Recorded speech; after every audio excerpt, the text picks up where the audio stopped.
Welcome back to the new episode of Views from the Crib podcast. Today is going to be a relatively short episode. I'm doing a solo Dolo. All the other guests are away doing their own things and stuff like that. So I got a couple topics here. I'm going to get in and get out. You know what I mean? Like the dad that went to get some milk. You know what I mean? So got a couple topics here I want to talk about. Might ramble, might yap a little bit. Just sit back and enjoy. And if you enjoy these solo episodes, let me know. And I could probably do it a little bit more or whatever you want. The first topic at hand, the first thing that just came up, I am a sports fan. I was born and raised in Chicago, so I'm a Chicago sports fan. And Justin Fields from the Chicago Bears have been traded to the Steelers. And my thoughts is I'm goddamn happy. Okay, I was a Caleb Williams connoisseur, all right? I was a Caleb Williams fan, okay? I wanted him to be drafted. When you have someone that is potentially generational, okay, you have to drive him. It's either you drive him or you drive Marvin Harrison Jr., right? But the thing is, with drafting a wide receiver when you don't have a quarterback you're confident in, there's no point in drafting that wide receiver, okay? That's why Darnell Mooney left, bro, because Justin Fields wasn't giving him the ball enough. You know what I mean? And I get it, you have DJ Moore and stuff like that, but his not being able to read the defense or his holding on the ball far too long to make a decision is what kept him back. I would understand if he was performing and the team was just trash, right? Because the team was trash. Let me be honest with you. Other than the defense and DJ Moore, what did we really have? But there was issues with Justin Fields. It was bad on both ends. Yes, you can say the Chicago Bears failed Justin Fields, but to say that, oh, Justin Fields did no wrong in the situation, it's not true. He didn't perform to the standards, bro. And I get if, like, let's say we were the Eagles with the number one pick, right? And it's like you have like some pieces together, whatever.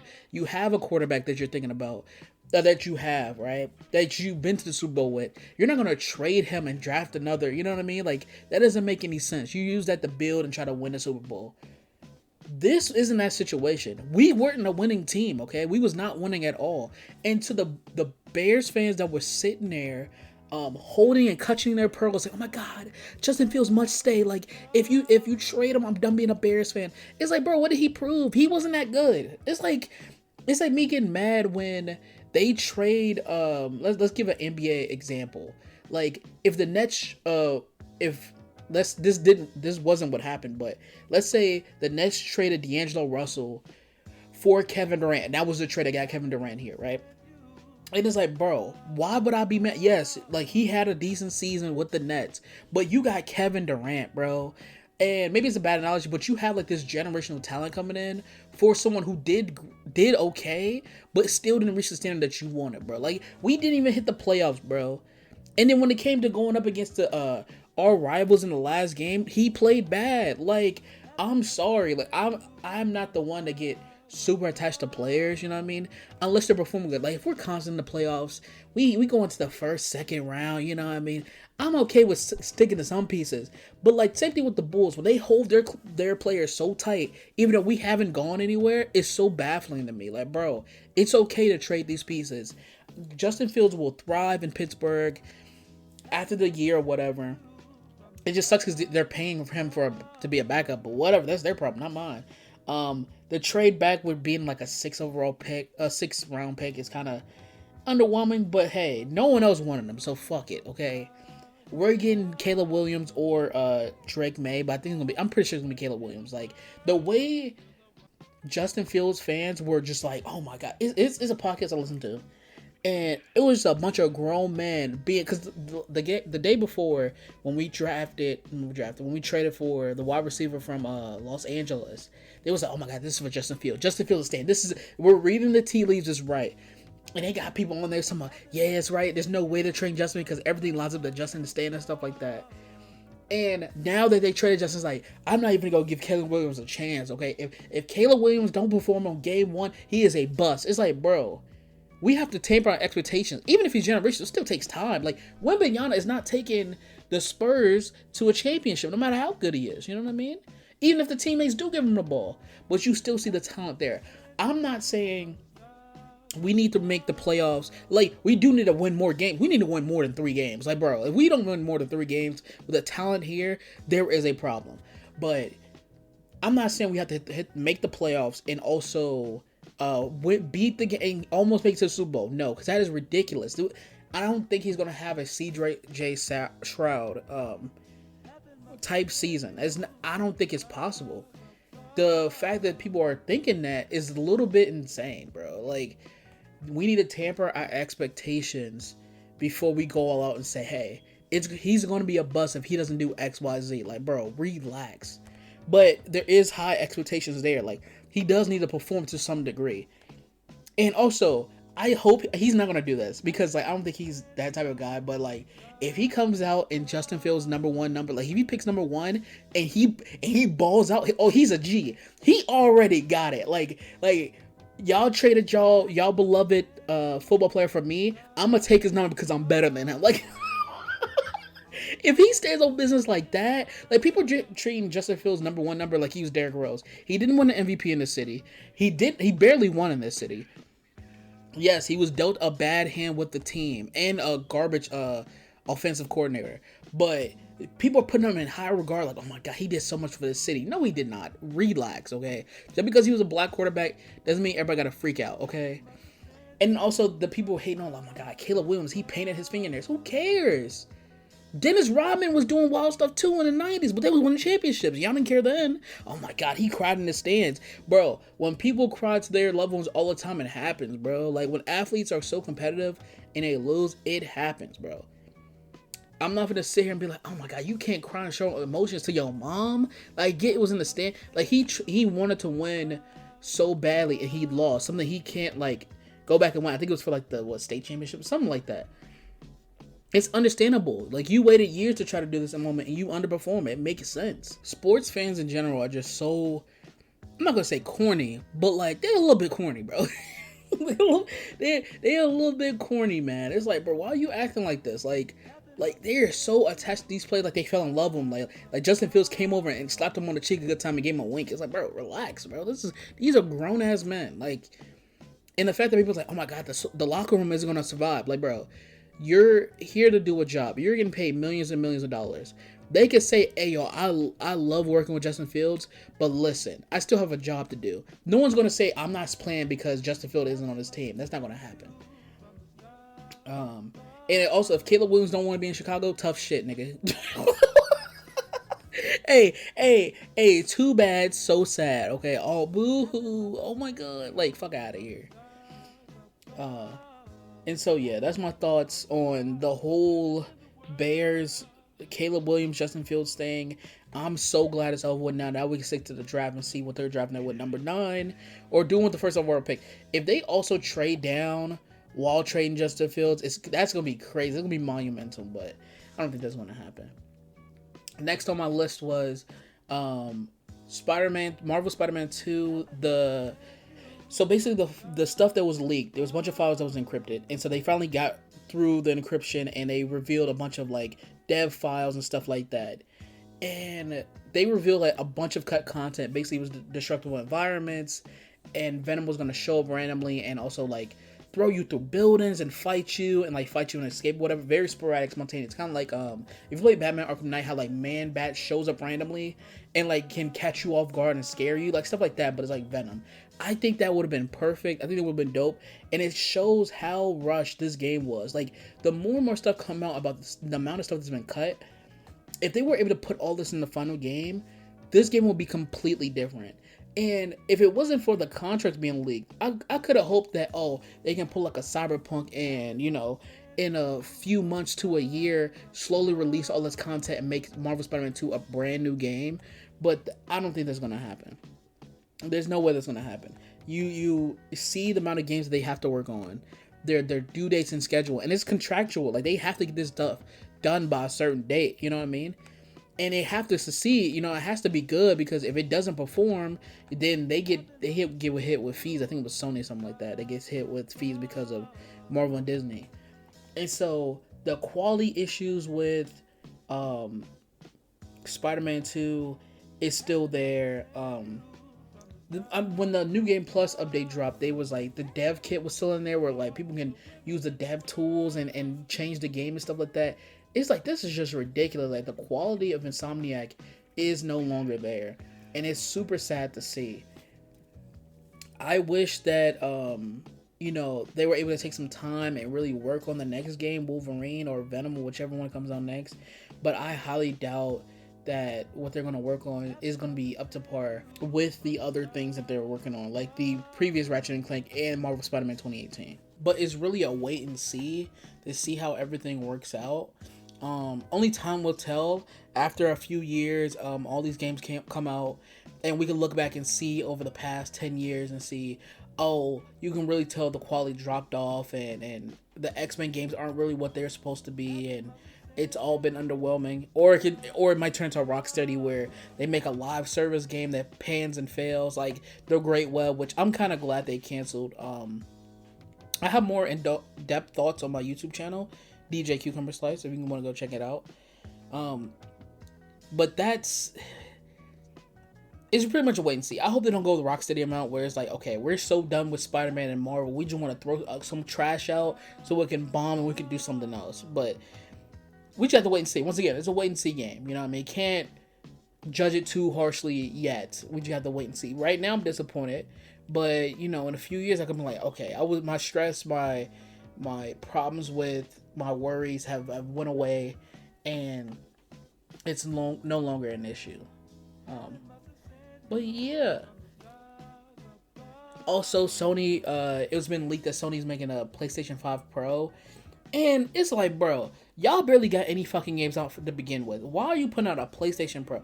Ain't nobody. It might be depending on, like, the specs is like very high end specs and stuff like that. Like, it can run native 8K. Like, bro, who here has an 8K TV? They barely can run the games on 4K at 30 FPS, bro. Like, let's be honest here.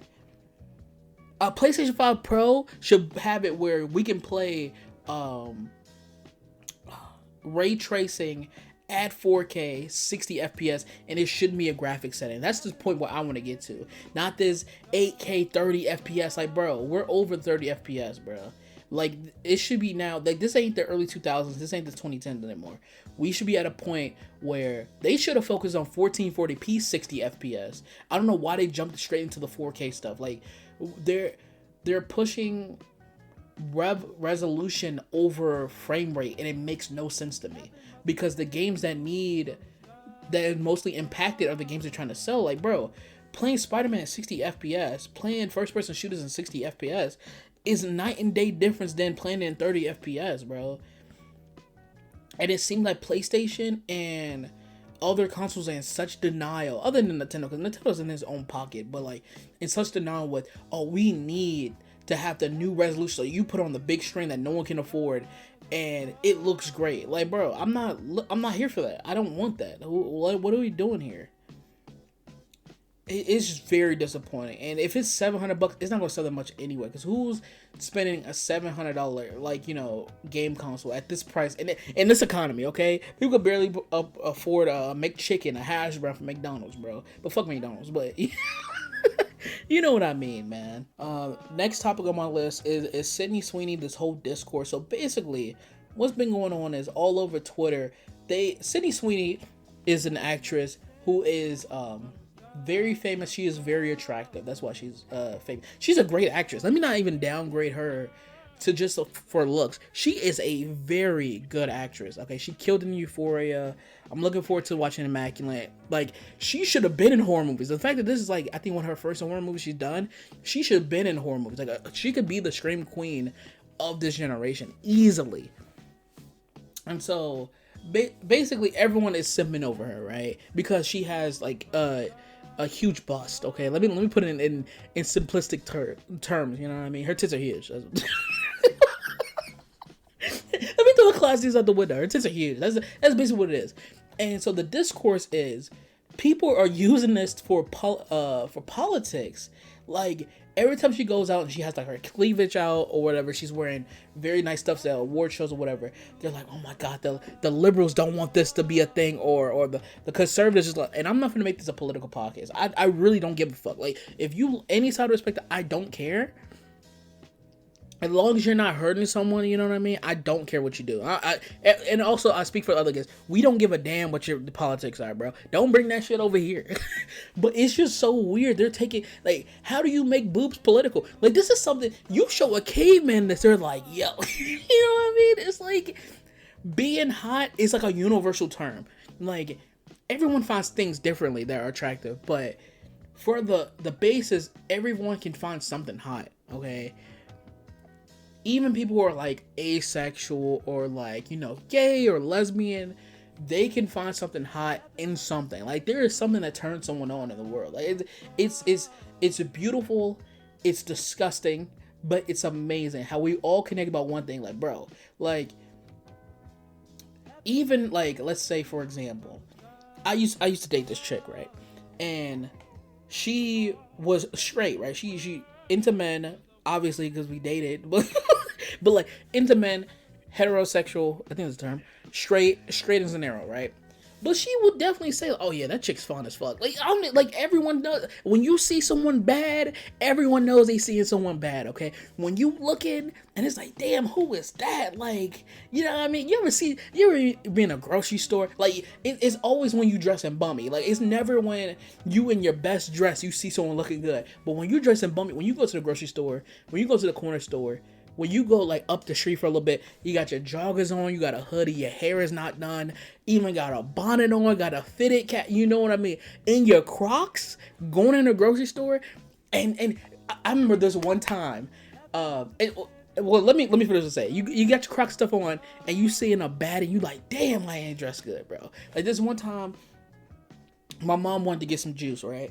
And I'm like, man, I don't feel like putting on no, like, real clothes, you know what I mean? So I put on some joggers, put on a hoodie. No, I had, like, this, Amazon put out this Disney, what's that movie? You know, the Goofy movie? Like, what's that dude that was the rock star? Oh my God, it's gonna kill me. Hold on. What's this dude? Powerline! Y'all remember Powerline? Like, okay. So, the Amazon put out these shirts where Powerline went on like a fake tour where it's like, I was there at the Powerline like concert tour, and it has like different dates, like Chicago, New Jersey, stuff like that, different dates, stuff like that, as like a joke, right? And I had that on. I had like Powerline, had some joggers that didn't match, and I had my Crocs on, and I'm looking bummy. My hair is not done because like I have braids, but my hair is not done. Like, the roots is out, you know. The roots are undone. It's looking crazy, bro. I'm looking kind of wild. I'm looking like Busta Rhymes in '98. Busta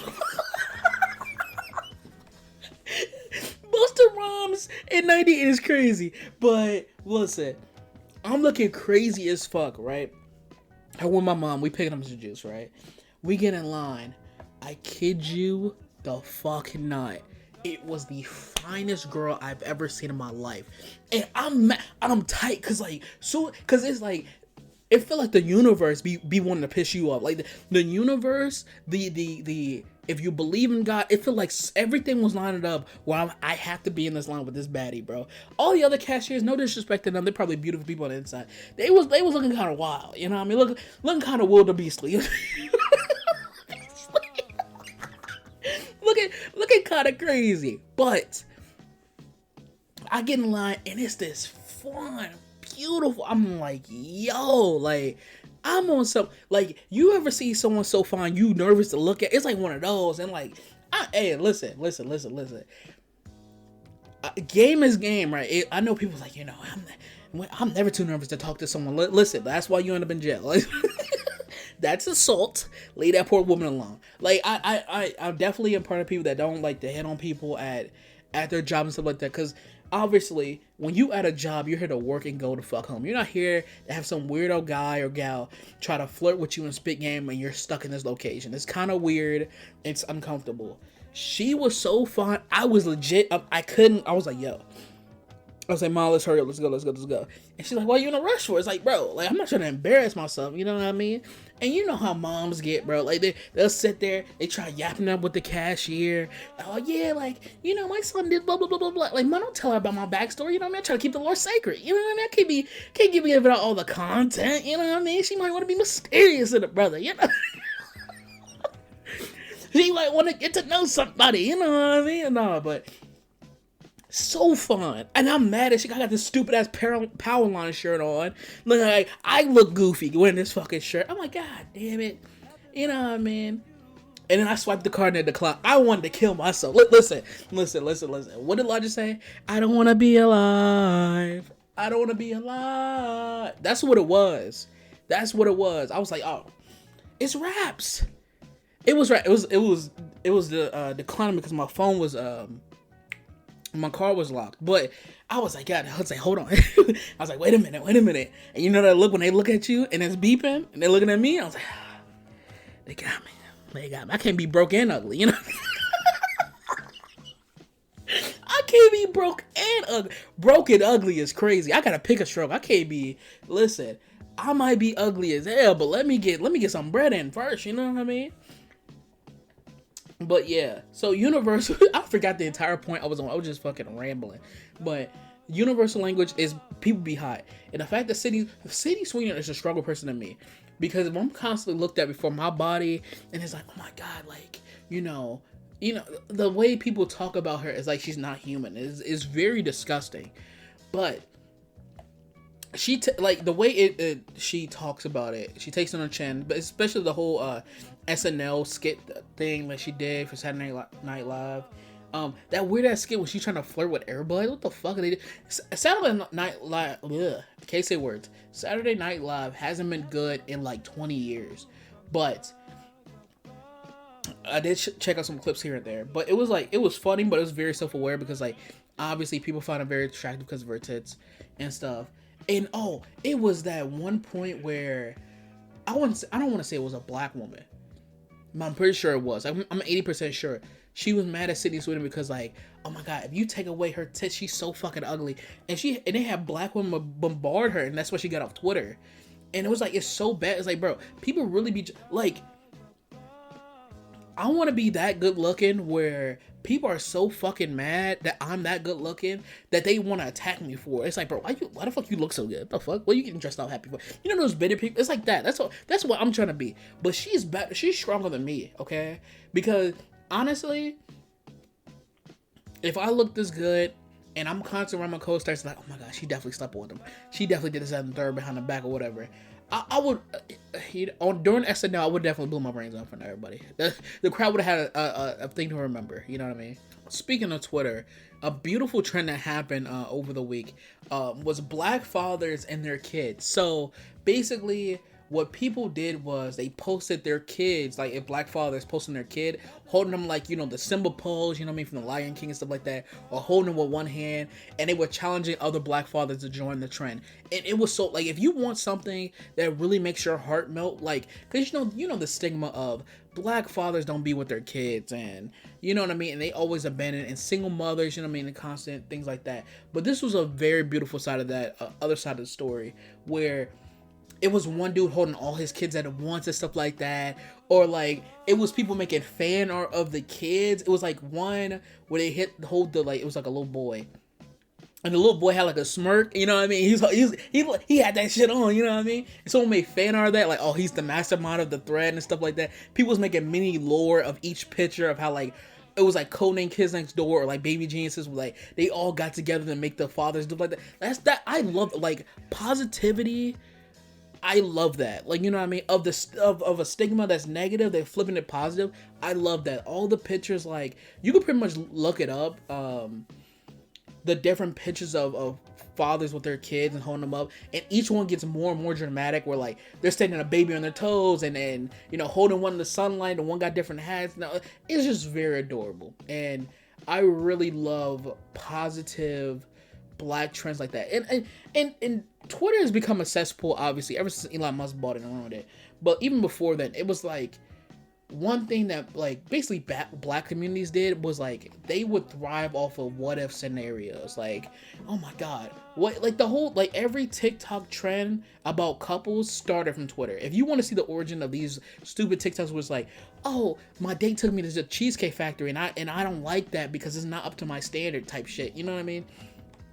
It started from Twitter. Or like the whole when you meet their friend group and he's not the alpha male trend, that started from Twitter. Because I don't want to generalize things, but black people love what ifs, bro.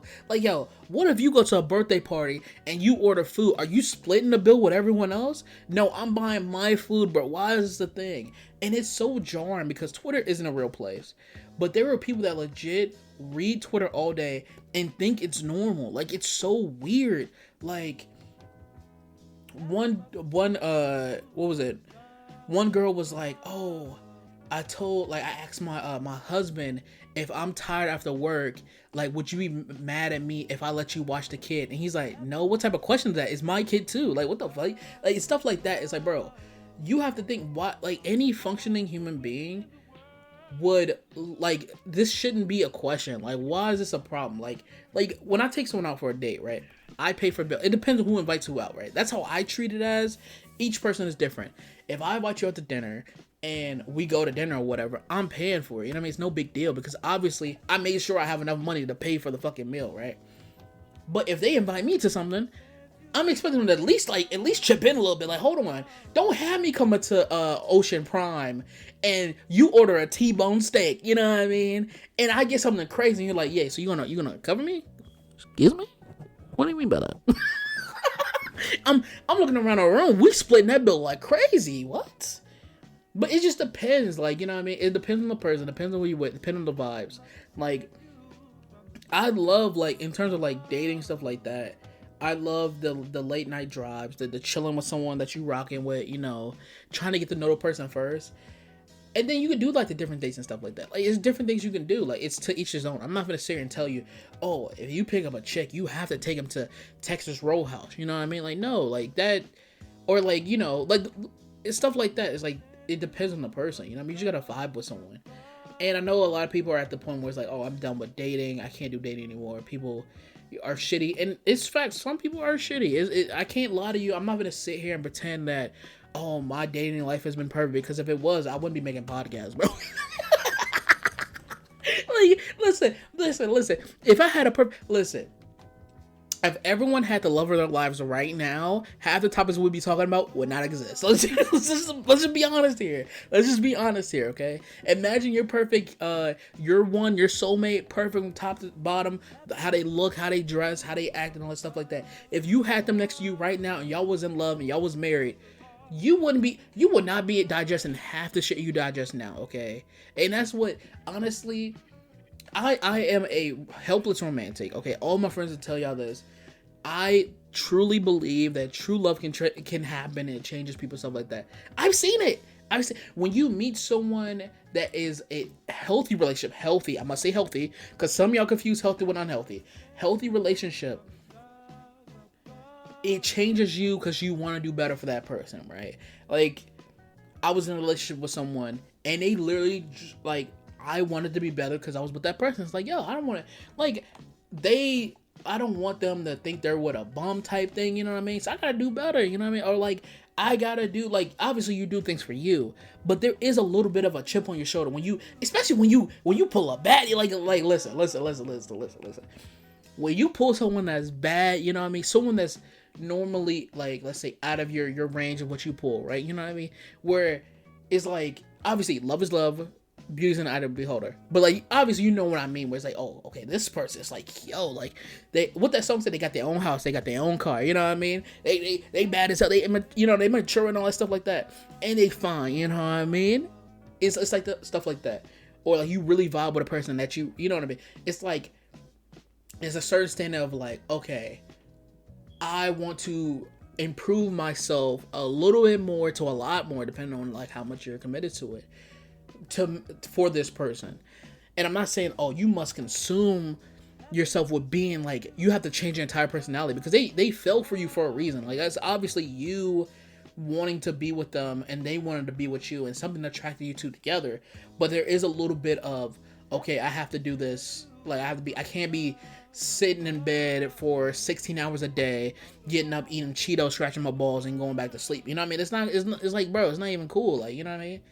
It is gonna be like, okay, I could wake up at, like, 10 a.m. I'm not saying wake up at 6 a.m. at the crack of dawn, drinking coffee, looking out the window, you know what I mean? Like you got your life together. But it's like, it's minor improvements, bro. Especially if they're a different spectrum of who you are. Like, let's say I'm a homebody and they like to work out and go to the gym. I'm not saying you need to change your ways and go to the gym with them, but you can wake up, you know what I mean? You can start drinking more water. You can you can drink you can eat a little bit more fruits, you know what I mean? You can get a fruit freeze pop instead of an ice cream bar, you know what I mean? Minor increments. Whereas like, okay, you can see they rubbing off on you a little bit. You know what I mean? Okay, I can be better. I can strive when they want to do something, you want to participate in their activities a little bit. Like obviously I would say keep each person need their own private space. I'm talking like I'm a dating guru. Goddamn, I'm not. I'm saying this all as someone who has experienced things and just wanted to share it with y'all. But like, when you're dating someone and it's like you want to have some common ground, whether it's like, oh, y'all both like video games, or y'all both like books, or y'all both mesh well personality wise. Like the thing with that works the most in most relationships, you know what I mean, with people that I see all the time, with people that like get together and they really love each other, like, you know what I mean, it's like it's like they have to vibe, they have to have a meshing personality, like the type of people where y'all both can sit in a room, not talk to each other, do your own thing, and it's like y'all at peace. Y'all don't have to be like, oh man, what are you up to? Like, oh, you just don't talk to me anymore. You know what I mean? Stuff like that. It's like y'all both vibe, y'all both have a personality that mesh. When y'all both talk, y'all can crack a joke and y'all both get it like that. Like, I love that part of it, where it's like, oh, y'all both have inside jokes. It's kind of like, it's like that friend group that you have where it's like, you can say an inside joke that is funny as fuck to y'all, but outside of it, explaining it is not funny at all. Like, for example, me and my homies been having this joke for the past, it's almost been 10 years, because that's how funny it is for us. And I'm going to explain it to you, and it might not be funny to you, but in concept, us, we're going to get it. Those who watching this, that they know, like my homies that watching it, they going to know what I'm talking about. So, basically we was playing 2K or Call of Duty like late at night at like 3 a.m., right? And so we was playing, we was beating them, whatever. And I think it was either me or it was my other homie. It was like, yeah, we killed them, we got it, blah, blah, blah. We ate them up or whatever. And my friend Chris came out of nowhere talking about, we eat niggas now? And it's at that point, at 3 a.m. when you're gaming with your homies, anything is fucking hilarious. But that was the funniest shit we've ever heard in our life. Are y'all eating niggas now? Like that, now, given the context, now me saying it and explaining it, with y'all not being there, y'all like, okay, that's not even sound that funny. But in the moment, at that time, we laughed so hard, like I damn near pissed myself, because it's like, what? Like, how do you even think of that? How do you come up to that in your mind?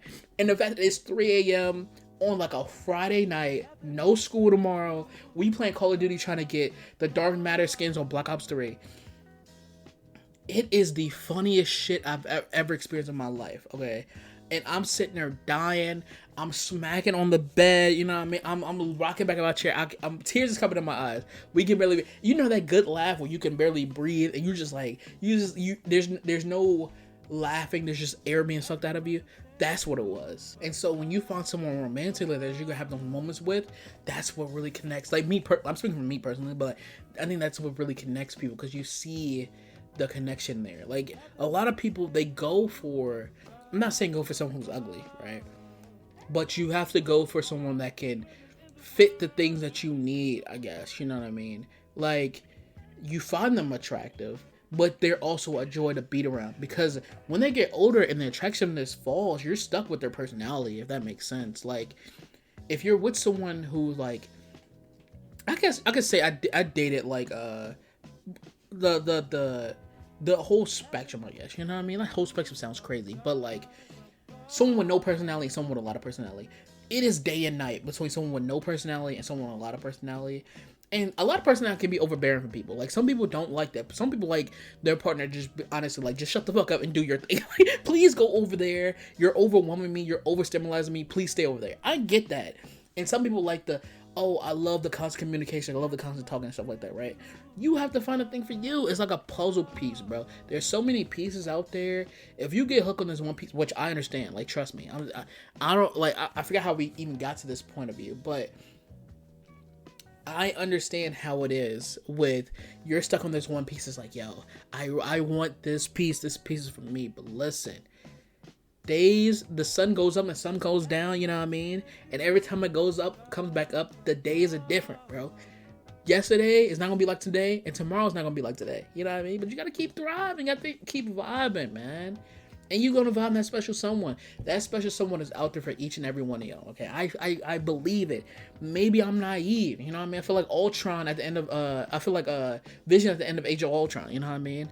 I was born yesterday. You know what I mean? I'm a little bit naive. Okay, I know there's some people out there that are so beaten down and broken by their exes for various reasons, which is understandable. But I truly believe that there's a special person out there for each and every one of y'all.